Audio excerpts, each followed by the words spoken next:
আমার মনে হয় বিতর্কিত নারী কমিশন করে আমাদের দৃষ্টি এতে রেখে বর্তমানে মার্কিন যুক্তরাষ্ট্রের সাথে বাংলাদেশের স্বাধীনতা বিক্রির সওদাবাজি হচ্ছে কিনা সেটা দেখতে হবে।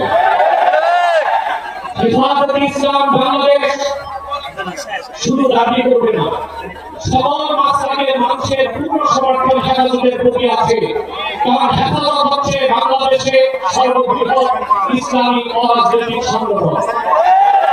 আজ আমি এই জনতার পক্ষ থেকে, বাংলাদেশের কোটি কোটি মুসলমানের পক্ষ থেকে হেফাজতের সম্মানিত আমিরের কাছে বলবো, হেফাজত রাজনীতিতে যাবে না, কিন্তু রাজনীতি নিয়ন্ত্রণ করতে হবে। 53 বছরের ইতিহাস আমাদের বর্ণিত। আলেম ওলামা পীর মাশায়েখ আর মাদ্রাসার ছাত্রদের পবিত্র রক্তে পায়ে তারা ক্ষমতায় যায়, আর ক্ষমতায় যে ইসলাম ও মুসলমানকে চ্যালেঞ্জ করে। এই সুযোগ আর দেওয়া হবে না। অনতিবিলম্বে বিতর্কিত নারী কমিশনের সমস্ত প্রস্তাব বাতিল করলেই হবে না। যে নারী নামে হিজড়াগুলোকে দুঃসাহস করেছে, গ্রেফতার করে তাদেরকে আইনের আওতায় আনতে হবে।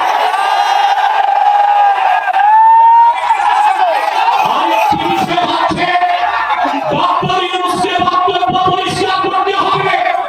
16 বছর ভারতীয় আধিপত্যবাদের বিরুদ্ধে আমরা রক্ত দিয়েছি। সর্বপ্রথম সকল প্রকাশের কুফর, রামবাম, নাস্তিক আর ভারতীয় আধিপত্যবাদের প্রেসিডেন্টের বিরুদ্ধে রক্ত উৎসর্গ করেছে শাপলা চত্বরে হেফাজতের আলেম ওলামা কর্মীরা। সেই আন্দোলনের আগুনের বিরুদ্ধে 5ই আগস্ট ছাত্র জনতা আগুন ধরিয়েছে।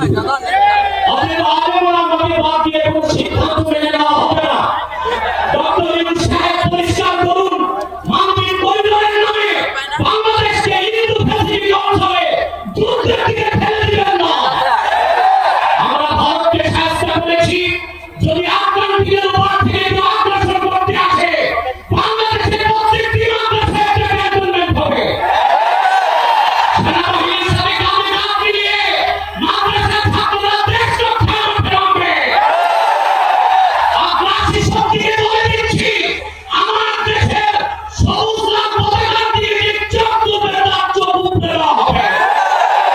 আমার বাংলার কোন এক ইঞ্চি মাটিতে আগ্রাসনের থাবা বসালে সেই থাবা ভেঙে দেওয়া হবে।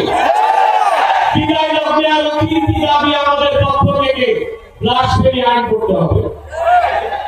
Freedom of expression, freedom of speech. বাক স্বাধীনতার নামে ইসলাম বিরোধীরা যেই করবে তাকে আইনের আওতায় আনতে হবে। আমার দেশে অসংখ্য আলেম ওলামা, নিরীহ মানুষকে জঙ্গি তকমা দিয়ে কারাগারে রাখা হয়েছে। যদি বাবর সাহেব মুক্তি পায়, তাহলে যে সমস্ত আলেম ওলামা জঙ্গির মামলায় ভিতরে তারা কেউ মুক্তি পাবে না। তাদের মুক্তির আগে সমস্যা না, নির্বাচন হতে দেওয়া হবে না।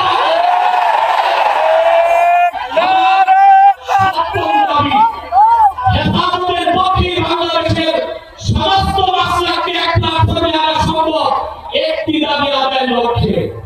সেটা হচ্ছে বাংলাদেশে কামিয়াবিদেরকে অবশ্যই মুসলিম ঘোষণা করতে